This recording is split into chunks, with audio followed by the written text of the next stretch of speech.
Alright, well, we're back. But we gotta get into the shop and we gotta fix this problem.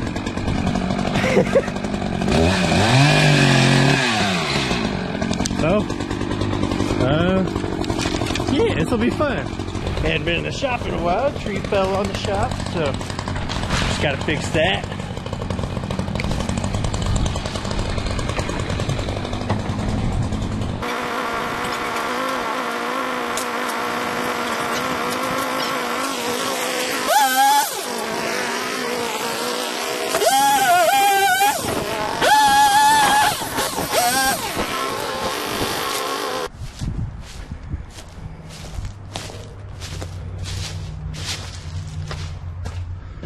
Now we can get the truck out of here and grab this thing, that thing.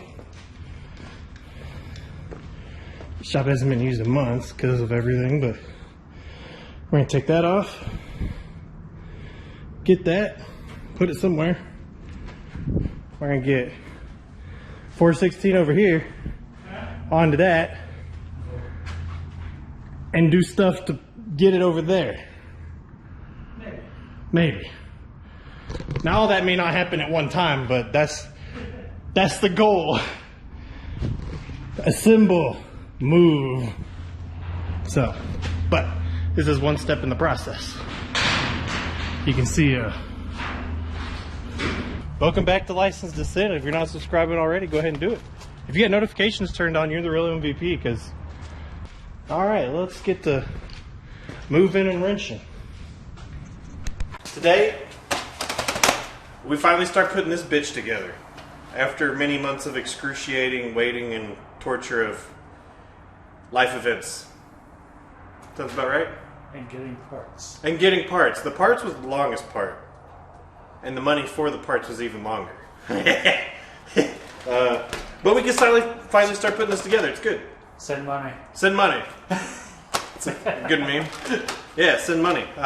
So we're going to start taking this apart. We're going to try to time-lapse everything, the whole build over here. That'll probably eventually be its own video. So we'll have a time-lapse build, and then we'll have this as we go through steps. For today, we're just going to kind of do short block assembly, right? Just it's generic shit, nothing too crazy. Well, short block's already assembled. Well, yeah, I mean, yeah, long block assembly. Brain, good. Yes. Yeah. And for those that don't know, this is a dark block, 416. Fully forged. Big step up. Texas speed rotating assembly. It was like a, what do you call it? A stroker. Stroker. And this one is 416, isn't it? Yeah, 416. Yeah. We'll talk about the 416 stuff another day because y'all have questions. Which I may actually be able to post that update video that I never did. That was scheduled to go that never went out. Where I talked about all this stuff. So maybe y'all see that before this. But, yeah, we would have gone bigger had we known the change of events would have happened the way it did, but we already had the parts, so we had to make do with what we did. But we got room to go bigger in the future if something happens. Yes. It's probably a Texas speed. Hey, send us stickers to the P.O. Box if you want to. Yeah, we'll redesign the door. It's we'll get to the exciting stuff before too long, guys.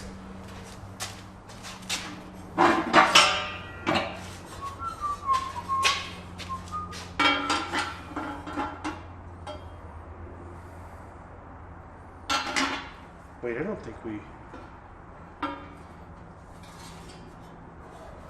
Let's see. It should... I don't remember which way this one goes. I think it's this way?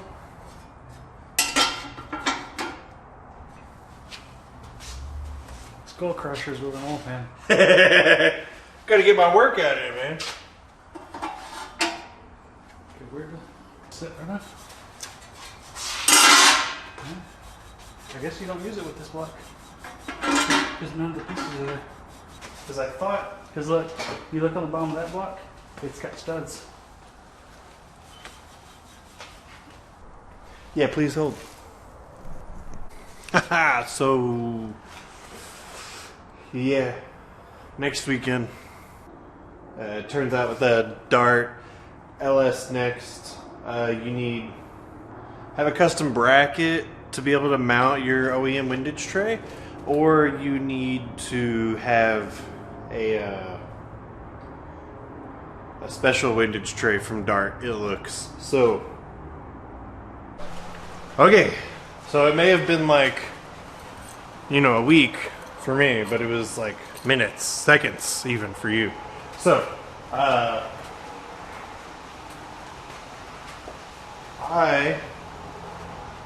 drove to McKinney the other day to get these awesome parts needed. What is it? What was the shop? Horsepower Research. So I chatted with the guy out there, Anthony, I think is the owner, if I remember right. They're based out of McKinney. They sell these kits for these windage trays to mount up. So, huge shout out to Anthony and the team and all the guys out there. I got to do a little shop tour, which is pretty cool. We may try to do some work with them soon for the LSA block that wasn't usable. They said they might be able to help out. But yeah, they had these windage tray kits. Let me pull one of the parts out here. So it's just going to mount to the Dart block on the middle of the main cap here. If we get that to focus in. Focus. Focus. To freeze something. Focus. That's what I was thinking. Just focus. Whatever. Yeah, and then it has these right here to get me the, you know, basically the factory mounting for the windage tray, and it should clear with the crank. So they sent me instructions. I don't know where they went now. This one's rear, the other one's front. I think there's a difference in height, which is the reason. Could be wrong. But yeah, I mean, it was like $150. It wasn't bad. It looked like Dart had them for about $200 originally, if you bought from Dart exclusively. But talking to these guys, they were the actually ones supplying Dart with the products. So, like, their individual sales have gone up for these parts, and you know, it's like $50, $60 cheaper. They do have them for the F body type, I think is what they called it. On top of this, and they do 4 and 5 main, right? And if you have half-inch main studs, you gotta call and special order those. But I mean, you know, for me, I drove up there one afternoon. The guys stayed late. They were pretty cool. Props to them. It was nice conversations. So yeah, we might do some business with them in the future. Probably not like super soon, because the idea is to get this finished going and all that, but now we get to fucking hop back to this, torque it down, and hopefully proceed. Because, you know, we got 5 minutes into it last time. So, I'm going to just get into it. I'll show y'all when it's done. And we'll see a little time lapse.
You can see there, like, if it'll focus a bit, it may be a little tricky, but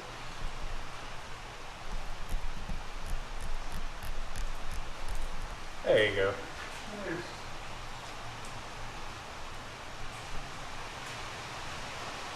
And this is without, like, you can see we don't have anything on the rear. So the rear is sitting a bit tighter than it would, but like Chris says, is worst case scenario. So hopefully all that stuff will just fit nice, not too much work. All right, so we got the oil pan on, testing for clearance fitment with everything in. It looks like the pickup tube's not hitting, but the windage tray may be hitting something, so gonna see what we can figure about that. This is just kind of like a dry run. We don't have everything like on together.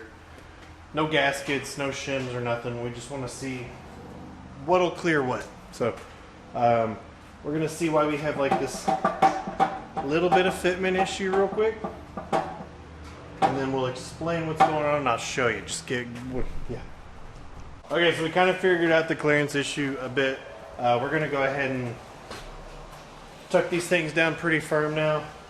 Use some reg Loctite. We're going to put the shims on and then just kind of do the test fitting process again to confirm, and then we'll show you what we're doing. We are going to have to adjust the pickup tube a little bit, which does include basically malleting it down some.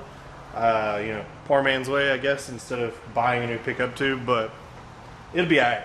So we're going to do that real quick, and we'll catch you up when we're done.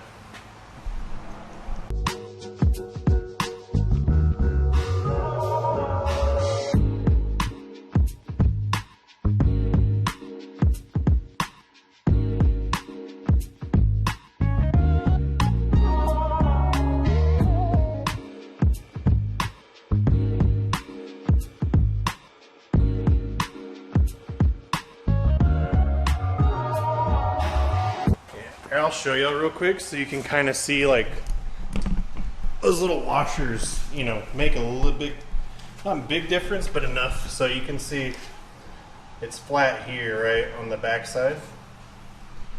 And if I come over here, see if there's, this side, you can see where it's sitting flush on the outsides in the middle.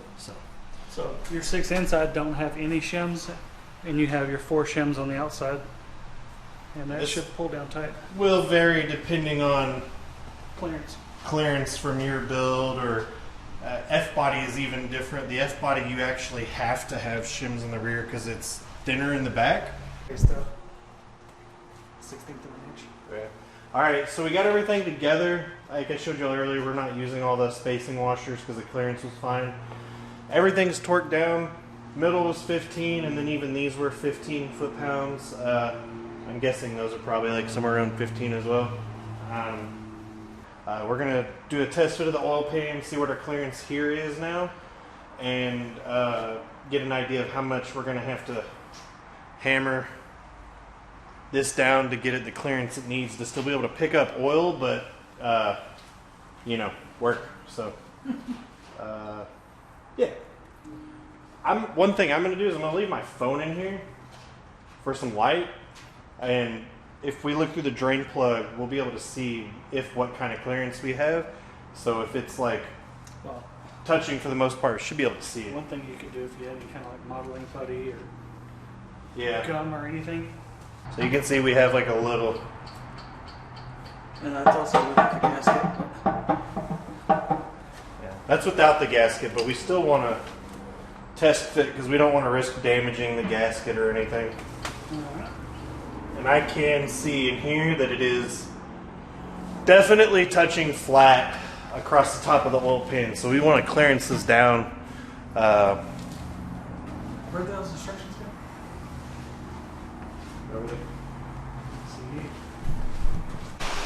go? Okay, you have to excuse it being a little loud in the shop. It's raining, but it is what it is. So we got everything torqued down and set up. We were using our oil pan gasket for this go around for the clearance.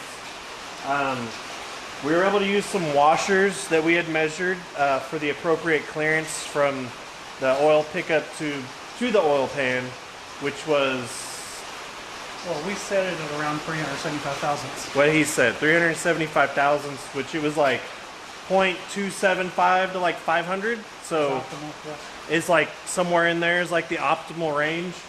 I think the instructions from the shop said It like said 275 to 325. Yeah, so it's like 275 to 3 whatever.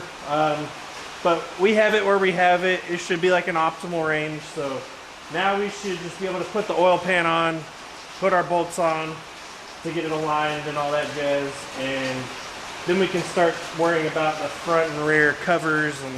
And one good thing that most people don't realize with an LS block or a Dart LS Next block is it's actually main priority oiling, which a standard LS is not. So it should have better crank oiling compared to a standard LS. All right, cool. So you can see we got the oil pan on. All these bolts are torqued down.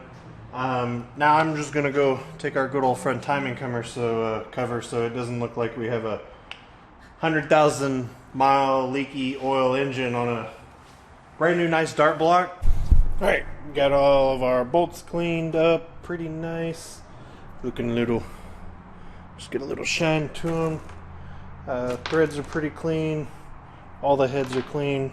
They're gonna get dirty again, but it'll look nice when we put it together. Now I just need to take out the gasket, get that out the rest of the way. I had a little struggle with it, and then we'll just throw in the parts cleaner and get it cleaned up. We'll finish cleaning this up, get our new little seal right there hammered in nice and smooth, and we will be able to put this on, get our gaskets, we should be good to go.